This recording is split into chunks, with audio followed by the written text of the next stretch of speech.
대학 입학 수학 능력 시험이 이제 39일 앞으로 다가왔습니다. 수험생을 자녀로 둔 부모들은 하루하루 아마 애가 탈 겁니다. 아이들이 대학만 들어가면 살 것 같다 싶을 것입니다. 그러나 다 알지요, 그죠? 대학 가면 끝이 아닙니다. 또 군대 가야 되고요. 또 졸업하고 취업해야 돼요. 취업도 전쟁입니다. 그리고 또 결혼도 해야 되고 애기도 낳아야 되고, 어떤 가정은 손만 잡아도 애가 생기던데 어떤 가정은 이렇게 안 들어서 그런지 모르겠습니다. 또 집도 마련해야 되고, 자녀들 향한 부모님의 근심 걱정은 끝이 없습니다. 평생 계속되는 것이 아닌가 싶습니다. 오늘은 자녀를 위해 가슴이 불타버리도록 기도한 한 어머니의 이야기, 엄마의 이야기입니다. 예수님이 유명해질수록 백성들로부터 신뢰와 존경을 받을수록 기득권층이었던 제사장들과 바리새인들은 예수님에 대해서 시기 질투하는 마음이 점점 커져갑니다. 결국에는 예수님을 없애버리려고 하는 음모를 꾸미게 됩니다. 그래서 당시 유대인들의 최고 권력 기관이었던 산헤드린 공회에서는 바리새인들을 중심으로 해서 특별 조사단을 만들어서 파송합니다. 이 특별 조사단은 예수님과 일행들을 쫓아다니면서 눈에 불을 켜고 허점을 찾으려고 했습니다. 뭔가 틈이 보일 때마다 예수님을 비판하고 비난하고 공개적으로 망신을 주려고 했습니다. 더 나아가 예수님을 산헤드린 공회에 고발하려고 준비했습니다. 이들은 매우 집요하게 예수님과 제자들을 괴롭혔습니다. 그래서 예수님은 이들의 핍박으로 인해서 최소 2번 이상 다른 지역으로 일종의 피난 여행을 다녀오셔야 했습니다. 오늘은 그 첫 번째 피난 여행 가셨을 때 발생한 사건입니다. 자, 오늘 보면 24절 같이 읽겠습니다. 24절 시작. 예수께서 일어나사 거기를 떠나 두로 지방으로 가서 한 집에 들어가 아무도 모르게 하시려 하나 숨길 수 없더라. 예수님께서 게네사렛 지방을 떠나셔서 두로 지방으로 가셨다. 이 두로는요, 오늘날 레바논에 해당되는 지역이고요. 우리 영어 쓰는 영어 ABCD 하는 알파벳을 제일 먼저 발명했던 페니키아인들이 사는 지역입니다. 전통적으로 두로는 지중해 인근에서 중개 무역을 해서 매우 번창했던 부유한 도시입니다. 오늘날식으로 말하면 싱가포르가 비슷한 그런 도시라고 할 수 있겠습니다. 그리고 이스라엘 백성들을 오랫동안 괴롭혀왔던 바알 숭배 사상, 이 바알의 본거지가 바로 두로고, 이스라엘 역사상 가장 싫어하고 정오하는 여인, 바로 이세벨의 고향이 바로 두로였습니다. 예수님께서는 이제 피난 가셨기 때문에 조용히 계시려고 하셨지만은 예수님에 대한 소문은 급속도로 그곳에서 퍼지게 됩니다. 이때 한 여성이 예수님을 방문하게 됩니다. 자, 25절, 26절 같이 읽겠습니다. 시작. 이에 더러운 귀신 들린 어린 딸을 둔 한 여자가 예수의 소문을 듣고 곧 와서 그 발 아래에 엎드리니, 그 여자는 헬라인이요 수로보닉의 족속이라 자기 딸에게서 귀신 쫓아내 주시기를 간구하거늘. 이 여자는 헬라인이요 수로보닉의 족속이었다고 합니다. 헬라인이란 말은 뭐냐면 그 당시에 선진국이었던 헬라, 즉 그리스 국적을 가진 사람이었다, 이런 뜻입니다. 핏줄은 수로보닉의 말은 시리아에 살고 있는 페니키아인, 시리아에 사는 페니키아인 수로보닉의 족속이었다. 그러니까 유대인들이 볼 때는 선진국 사람이었어요. 선진국 헬라, 그리스 사람이었고, 또 인근에서 가장 부유한 도시 두로에 사는 여성이었습니다. 그런데 이 여인의 딸이 그만 귀신 들렸다는 것입니다. 여러분, 성령님이 살아계셔 역사하십니다. 성령님이 우리 안에 오시게 되면 하나님의 말씀을 깨달아 알도록 도와줍니다. 무엇이 옳고 그른지 알게 하지요. 우리 마음에 두려움을 가져가시고 평안을 주시고, 우리 마음에 기쁨을 주시고, 다른 사람을 용서할 수 있는 마음, 다른 사람을 사랑할 수 있는 마음, 이런 마음을 주셔서 우리를 행복하게 살도록 도와주시는 분이 성령님이십니다. 그런데 마귀가 부리는 귀신도 있는데, 귀신은 완전히 반대 짓을 합니다. 귀신은 사람들에게 와서 하나님의 말씀을 깨닫지 못하도록 방해합니다. 그리고 사람들의 마음속에다가 음란한 마음, 분한 마음, 슬픈 마음, 낙심한 마음, 비판하는 마음, 시기 질투하는 마음, 절망감, 이런 것들을 넣어주는 것이 마귀가 뿌리는 귀신들이 하는 일입니다. 특히 귀신들이 한 사람 안에 들어가서 그 사람의 생각과 마음을 사로잡는 경우가 있습니다. 귀신 들렸다고 하죠. 이런 거 이 귀신 들리게 되면 내가 내 마음대로 말할 수 없고 행동할 수가 없어요. 귀신이 시키는 대로 말하고 귀신이 시키는 대로 행동을 하게 됩니다. 한 사람의 인생에 있어서 가장 기쁘고 행복한 순간은 성령 충만한 상태입니다. 성령 충만할 때 우리는 가장 기쁘고 행복합니다. 반대로 한 사람의 인생에 있어서 가장 끔찍하고 또 비참해지는 상태는 뭐냐면 귀신 들린 상태입니다. 짐승반도 못한 생활을 하게 되는 것이 귀신 들린 상태지요. 이 여자의 딸은 귀신에게 사로잡혀서 귀신 들려서 심각한 고통을 겪고 있었습니다. 열이 나고 울고 고통스럽게 울부짖고 비명을 지르고 사람을 뿌리치고 막 뛰어다니고 때리고 부수고 또 밤에는 아파서 잠을 자지 못하고 헛소리를 하고 음식을 전혀 먹지 못하고 몸은 마른 막대기처럼 삐쩍삐쩍 말라갑니다. 언제 숨이 끊어져도 이상하지 않을 만큼 비참하고 절망적인 그런 상황이었습니다. 이 여인은 예수님에 대한 소문을 들었습니다. 나사렛 예수라는 분에 관한 소문이었습니다. 그분은 사랑과 긍휼이 많은 분이시고 그분에게 찾아오는 모든 병자를 고쳐주신다고 했습니다. 그분이 갑자기 국경을 넘어서 이곳 두로 지방으로 오셨다는 소식을 듣게 된 것입니다. 정말 암흑에 비치는 한 줄기 빛 같은 소식이었습니다. 이 여인은 이 예수님의 소문을 듣고 곧 왔다. 곧이 뭡니까? 소문을 듣자마자 예수님에 대한 소문을 듣자마자 곧 즉시 왔다. 그만큼 마음이 급했다는 이야기지요. 그리고 예수님 앞에 그 발 앞에 엎드렸다 그랬습니다. 엎드려서 예수님께서 귀신을 쫓아내 주시기를 간구하게 됩니다. 아이들이 아프면 부모들의 마음은 더 아픕니다. 그렇죠? 부모는 어디에 있더라도 자녀가 아프면 집에 있든지 직장에 있든지 길거리에 있든지 부모의 마음은 더 아픕니다. 잔치집에 가더라도 노래를 부르더라도 맛있는 것을 먹더라도 좋은 사람들과 함께 있더라도 자녀가 아프면 부모의 마음은 아프기 마련입니다. 편하지 않고 고통스럽지요. 마치 심장에 칼이 꽂혀 있는 것처럼 차라리 내가 아팠으면 좋겠다. 차라리 내가 대신 알아 누웠으면 좋겠다. 그런 생각이 듭니다. 그래서 모든 걸 다 주고서라도 재산을 다 주고서라도 고쳐주고 싶습니다. 자녀가 만약 눈이 필요하다면 내 눈을 빼주고 싶고 자녀가 간이 필요하다면 간을 빼주고 싶은 것이 부모의 심정입니다. 우리 교회 어느 성모님 중에는 자녀가 신장이 필요하자 망설이지 않고 자신의 신장을 하나 떼어서 딸에게 준 그런 아버지도 있습니다. 이 여인은 처음 보는 예수님 발 앞에 꿇어 엎드려서 자신의 딸을 고쳐달라고 울부짖었습니다. 마치 물에 빠진 사람이 지푸라기 잡는 심정으로 절박한 심정으로 매달리듯이 부르짖었습니다. 예수님 주변에 있던 제자들이 보기에도 이 여인은 너무나 절박해 보였습니다. 이 여인이 예수님 앞에 꿇어 엎드려서 애타게 부르짖는 소리를 들어보니 너무나 사정이 딱해 보입니다. 귀찮고 시끄럽기는 했지만은 딸이 얼마나 아팠으면 저랬을까 참 불쌍해 보입니다.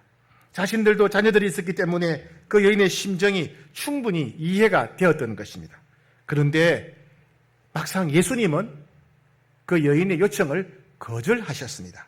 자, 27절입니다. 27절 시작. 예수께서 이르시되 자녀로 먼저 배불리 먹게 할지니 자녀의 떡을 취하여 개들에게 던짐이 마땅하지 아니하니라. 자녀로 먼저 배불리 먹게 해야지 자녀의 떡을 개들에게 던지는 것은 마땅치 않다. 이런 말씀입니다. 이 좀 이상한 반응이죠. 유대인들은요, 이방인들, 외국인들을 대할 때 개같이 생각했어요. 왜냐하면 이방인들은 구원받지 못할 사람들이기 때문에 짐승과 같다, 구원받지 못하는 짐승과 같다 그래서 이방인들을 개처럼 여겼습니다. 또 유대인들은 여성들을 폄하했습니다. 여성들의 인권을 철저히 무시했고 여성은 남자의 소유라고 생각했어요. 그러니 이방인 여자는 단순히 개가 아니라 죽은 개와 같다 이렇게 여겼습니다. 예수님의 말씀은 이런 뜻입니다. 너는 개 같은 이방인이고 더군다나 너는 여자이니 죽은 개다. 내가 죽은 개 같은 너를 왜 도와주느냐? 자녀에게 줄 떡을 죽은 개와 같은 너에게 절대 줄 수 없다. 이런 말씀입니다. 평소 예수님은 이 세상 누구와도 비교할 수 없을 만큼 사랑과 긍휼이 많으셨습니다. 고난당하는 사람, 고통당하는 사람을 절대로 외면하지 않으셨습니다.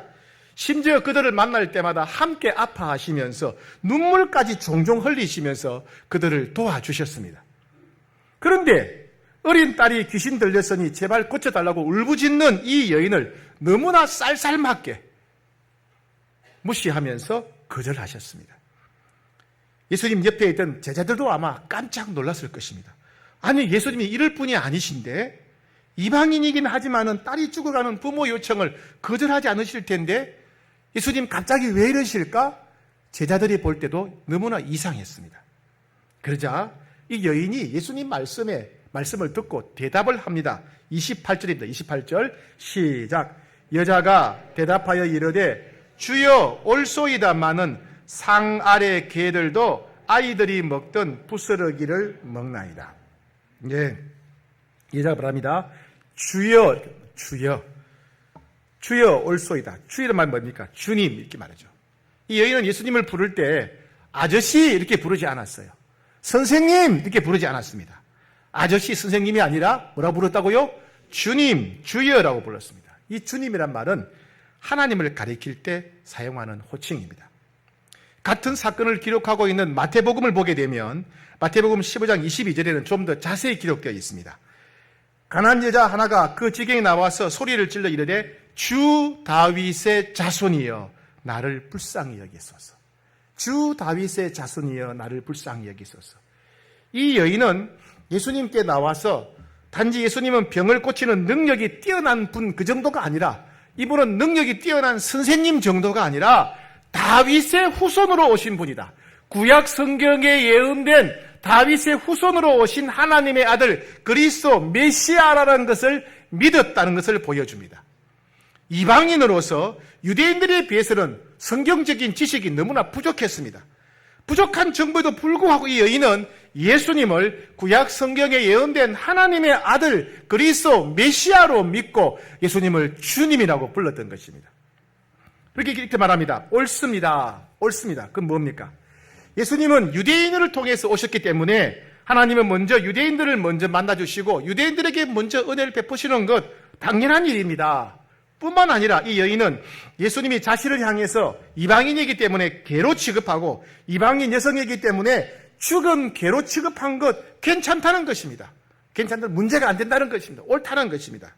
그러나 상 아래 개들도 아이들이 먹던 부스러기를 먹나이다. 나를 보고 죽은 개라고 불러도 좋은데 상 아래 개들도 아이들이 먹던 부스러기를 먹나이다. 주님, 개들도 자녀들이 먹던 부스러기를 먹지 않습니까? 그 부스러기라도 나눠주십시오. 주님, 저를 보고 개나 돼지, 심지어 죽은 개라고 불러도 좋습니다. 주님이 저를 어떻게 취급하시든지 상관없습니다. 제게 필요한 것은 주님이 아무 대가 없이 베풀어 주시는 은혜입니다. 유대인들은 주님을 통해서 은혜를 이미 받았지 않습니까? 유대인들이 받는 그 은혜의 부스러기 한 조각이라도 제게 줄 수 없습니까? 오직 주님이 베푸시는 은혜만이 우리 딸로부터 귀신을 쫓아낼 수 있습니다. 오직 주님이 베푸시는 은혜만이 우리 딸을 구원할 수 있습니다. 저는 제 자존심, 체면 이거 중요하게 여기지 않습니다. 저는 제 자존심보다 예수님이 베풀어 주시는 은혜가 필요합니다. 저는 제 자존심보다 예수님이 주시는 은혜가 정말 필요합니다. 이렇게 대답한 것입니다. 전염병이 하나 퍼졌다고 합시다. 코로나 바이러스보다 더 심각한 질병, 걸리면 죽는 거. 아프리카 지금 에볼라라고 하는 전염병이 퍼진다고 하죠. 예, 그런 병이 다 죽는다고 합시다. 그런데 이 병을 치료하는 치료제가 나왔어요. 자, 이게 치료제입니다. 이걸 먹으면 병이 낫습니다. 그런데 저도 병에 걸렸어요. 전염병에 걸렸습니다. 근데 제게는 이 약을 아무도 주지 않는 겁니다. 그러면 저는 다른 사람들에게 이렇게 말할 것입니다. 내게 그 약을 다 줄 수는 없다 하더라도 한 방울에도 줄 수 없겠습니까? 한 방울. 그죠? 이 약을 마시다가 컵에 묻어있는 그 한 방울이라도 제게 줄 수 없겠습니까? 이렇게 저는 요청할 겁니다. 만약 제가 이랬다면 저는 이 약을 먹으면 반드시 낫는다는 것을 믿고 있다는 걸 알 수 있죠. 그죠? 그래서 체면이 상하고 자존심이 상하더라도 중요한 건 병을 고치는 것이니까 이 컵에 묻은 한 방울에도 다 달려고 애원을 하는 것입니다. 바로 이 여인도 마찬가지입니다. 자신을 향해서 이방인 여자라고 해서 죽은 개같이 취급했지만은 예수님이라면 능히 자기 딸을 고칠 수 있기 때문에 예수님이 베풀어 주시는 은혜, 그것도 유대인들이 받고 남은 은혜의 부스러기 쪼가리라도 달라고 애타게 부르짖었던 것입니다. 이 고백을 보면 우리는 중요한 두 가지 사실을 알 수 있습니다. 이 여인은 첫 번째, 예수님이라면 틀림없이 자기 딸을 고칠 수 있다는 것을 믿었다는 것입니다. 그죠? 예. 그럴 때 매달린 거죠. 그죠? 두 번째, 중요한 게 뭐냐면 이 여인은 체면이 부서지고 자존심이 짓밟혀도 예수님에 대한 믿음, 즉 은혜를 갈망하는 마음이 조금도 흔들리지 않았다는 것입니다. 웬만한 사람 같으면 뭐 나보고 개라고? 그것도 죽은 개라고? 막 자존심이 폭발해가지고, 그죠? 화가 나서 안 고치면 안 고쳤지, 난 그냥 갈래 이럴 겁니다. 그죠? 뭐 천국도 기분 나쁘면 안 간다면서요. 그죠? 예, 그럴 수 있잖아요. 근데 이 여인은 자기를 보고 개라 그러고 죽은 개라 그러더라도 그 은혜를 갈망하는 마음은 조금도 흔들리지 않습니다. 그것은 이 여인이 예수님을 믿는 믿음이 너무나 견고했다, 확실했다는 것을 알 수가 있습니다. 자, 그러자 예수님께서 여인의 말을 들으신 다음에 놀라운 일을 행하십니다. 29절입니다. 29절 시작. 예수께서 이르시되 이 말을 하였으니 돌아가라, 귀신이 네 딸에게서 나갔느니라 하시매. 예, 이 말을 하였으니 앞에서 저를 죽은 개라고 불러도 좋습니다. 그러나 부스러기라도 줄 수 없습니까? 그 말씀, 이 말을 하였으니 돌아가라, 귀신이 내 딸에게서 나갔느니라. 이 말씀을 같은 사건을 다루는 마태복음 15장 28절에서는 예수님께서 이 여인의 믿음을 크게 칭찬해 주셨다고 자세히 기록합니다. 네 믿음이 크도다. 예수님이 그 여인에게 네 믿음이 크도다, 네 소원대로 되리라, 네 믿음대로 되리라 하시니 그때부터 그 딸이 나으니라. 체면이 상하고 자존심이 상하는 상황 가운데서도 결코 흔들리지 않고 예수님에 대한 신뢰와 믿음을 가졌던 이 여인의 믿음을 예수님이 크게 칭찬해 주셨습니다. 그리고 그 여인의 믿음 그대로 그 딸을 깨끗하게 치료해 주셨습니다. 여자가 집에 돌아가 본즉 아이가 침상에 누웠고 귀신이 나갔더라 그랬습니다. 여기에 오늘 저희들에게 주시는 하나님의 말씀이 있습니다.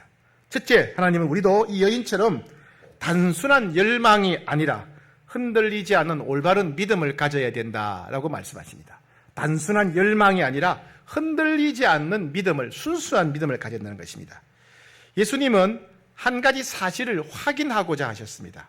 이 여인은 자기 딸이 죽어가기 때문에 물에 빠진 사람이 지푸라기 잡는 심정으로 병만 고치면 된다, 귀신만 쫓아내면 된다, 예수님이든지 이분이 예수님이든지 이분이 공자든지 부처든지 석가든지 맹자든지 상관이 없고 병만 고치면 된다, 그런 마음으로 예수님께 부탁을 하는가, 아니면 예수님이 어떤 분인지 바로 알고 올바른 믿음으로 구하는가 하는 것을 예수님이 확인하고자 하셨어요.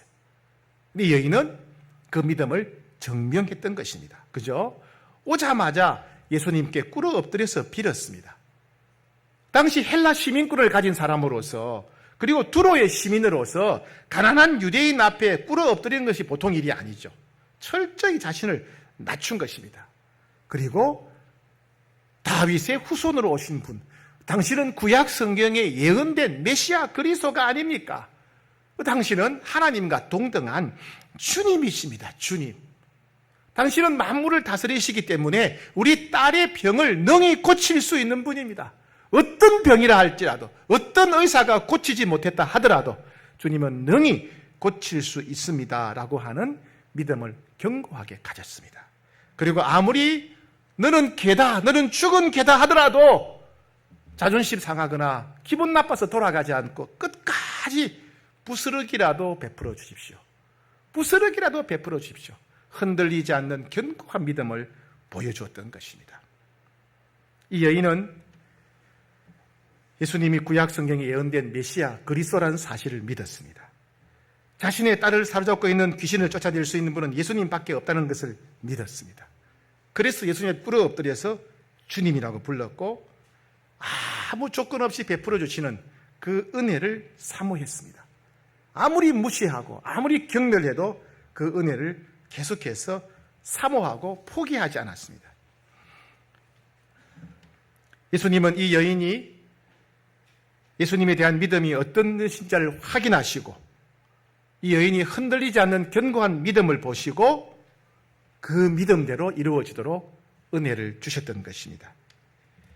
예수님은 우리도 이 여인처럼 단순히 열망하는 자, 단순히 부르짖는 자가 아니라 우리가 믿는 예수님, 우리의 기도를 들으시는 예수님이 어떤 분이신지를 바로 알고 기도해야 된다. 예수님이 어떤 분인지 바로 알고 기도해야 된다. 그 믿음이 환경 때문에, 상황 때문에 흔들리지 않고 견고해야 된다. 그래서 단순히 열망하는 자가 되지 말고 예수님을 올바로 믿는 순결한 믿음으로, 흔들리지 않은 견고한 믿음으로 기도해야 된다. 이 믿음으로 기도해야 된다. 이 믿음으로 주님을 섬겨야 된다. 이 믿음으로 헌신하고 충성해야 된다. 이렇게 말씀하십니다.